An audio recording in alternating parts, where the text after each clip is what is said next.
Hello everyone, welcome back to my YouTube channel. In today's video, I'm gonna tell you how to fix Samsung Galaxy Z Flip 6 QR code scanner not working problem.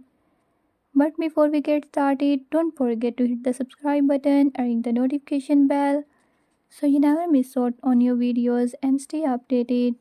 Let's get started.